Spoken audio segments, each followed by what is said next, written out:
There was a man who had 3 sons, the youngest of whom was known as the silly son. He was constantly ridiculed and looked down upon by everyone. One day, the oldest son decided to go into the forest to chop wood.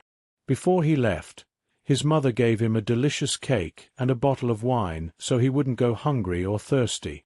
When he entered the forest, he met a little old man with grey hair who greeted him and said, "Good day. Please share a piece of your cake and a sip of your wine with me. I'm so hungry and thirsty." But the clever son replied, "If I give you my cake and wine, I'll have nothing left for myself. Get lost." And he walked away, leaving the old man standing there. But as soon as he started chopping down a tree, he made a wrong swing and the axe slipped, cutting his arm. He had to go home and get it bandaged. This, of course, was the little old man's doing. Next, the second son went into the forest, and his mother gave him a cake and a bottle of wine as well. The little grey-haired man met him too and asked for a piece of cake and a drink of wine. But the second son replied sensibly, "If I give you some, I'll have less for myself. Beat it." And he also left the old man standing. But his punishment came swiftly. After a few swings, he cut his leg and had to be carried home. Then the silly son said, "Dad, let me go and chop wood." The father replied, "Your brothers have both hurt themselves. Leave it alone. You don't know what you're doing." But the silly son kept pleading until finally his father said, "Fine, go ahead. You'll learn your lesson by getting hurt." His mother, however, only gave him a simple cake made with water and baked in the ashes, along with a bottle of sour beer.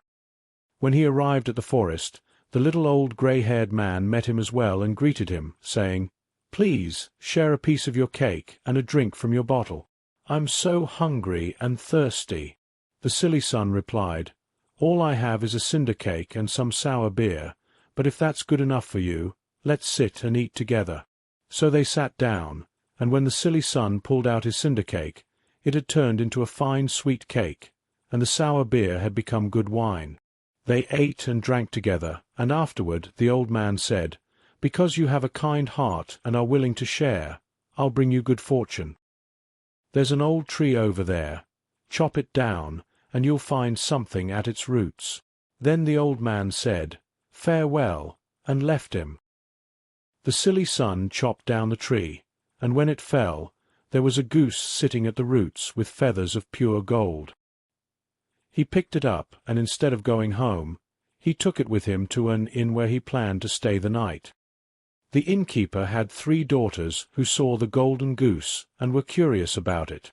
They had never seen such a goose, and each wanted one of its golden feathers. The eldest thought, "I'll find a way to pluck a feather soon enough," and as soon as the silly son stepped out, she grabbed the goose by its wing, but her hand got stuck fast to it.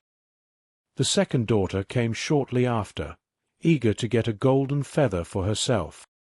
But as soon as she touched her sister to move her from the goose, her hand got stuck fast to her sister. Neither of them could free themselves. Finally, the third daughter approached, despite her sisters warning her to stay away. She thought, "If they're there, I might as well join them." But the moment she touched her sister, she got stuck too. So, they all had to spend the night clinging to the goose. The next morning, the silly son took the goose under his arm and set off, not caring about the 3 girls stuck to it. They had to run along behind him, left and right, wherever he went. As they were crossing a field, the parson of the parish saw them and scolded, "Shame on you, girls! Why are you chasing this young man across the fields? You bold-faced hussies! Is that proper behavior?" He grabbed the youngest by the hand to pull her away, but as soon as he touched her, he got stuck too and had to run behind them. Soon after, the clerk of the church passed by and saw the parson running after 3 girls. He was astonished and called out, "Hey, Reverend, where are you off to in such a hurry? Don't forget we have a christening today." But when he grabbed the parson's sleeve, he got stuck as well. Now there were 5 of them trotting along in a line behind the silly son and the goose. 2 farm workers coming from the fields saw the strange procession, and the parson called out for help, asking them to free him and the clerk. But as soon as they touched the clerk, they too got stuck, making it 7 people in total running behind the silly son and his goose. Eventually, they arrived in a city where a king ruled. His daughter was such a serious girl, nothing could make her laugh. Therefore, the king declared that whoever could make the princess laugh would marry her.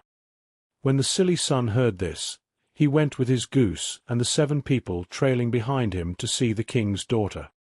The sight was so ludicrous that as soon as the princess saw them, she burst into laughter and couldn't stop. The silly son asked for her hand in marriage, according to the king's decree, but the king didn't like the idea of such a silly fellow becoming his son-in-law, so he made up an excuse. The king said the silly son had to first bring someone who could drink an entire cellar full of wine.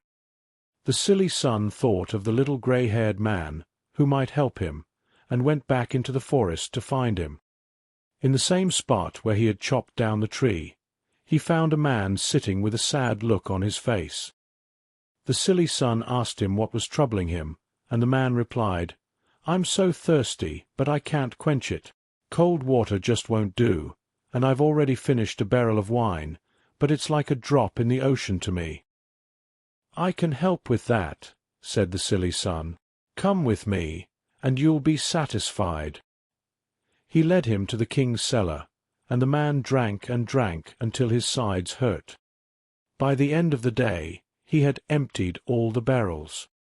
The silly son then asked the king again for his bride, but the king, still reluctant to give the princess to such a foolish fellow, made up another condition that had to be met. The king told the silly son that no man will have the princess if he could not find someone who could eat an entire mountain of bread. Without hesitating, the silly son went back into the forest and found a man sitting there, tightening a strap around his waist and making a painful face. "I've eaten a whole bakery's worth of rolls, but I'm still hungry. My stomach feels empty, and I have to strap myself up, or I might die of hunger," he complained. The silly son was delighted and said, "Come with me, and you can eat to your heart's content." He brought the man to the king's palace, where they baked a mountain of bread from all the flour in the kingdom. The hungry man from the forest sat before the bread and started eating, and by the end of the day he had finished the entire mountain of bread. For the 3rd time, the silly son went to the king and asked for his bride, but the king tried one last trick. The king demanded that the silly son bring a ship that could sail on both land and water. "When you return with such a ship, you can marry my daughter," said the king. The silly son went straight into the forest, where he found the little grey-haired man who had once received his kindness.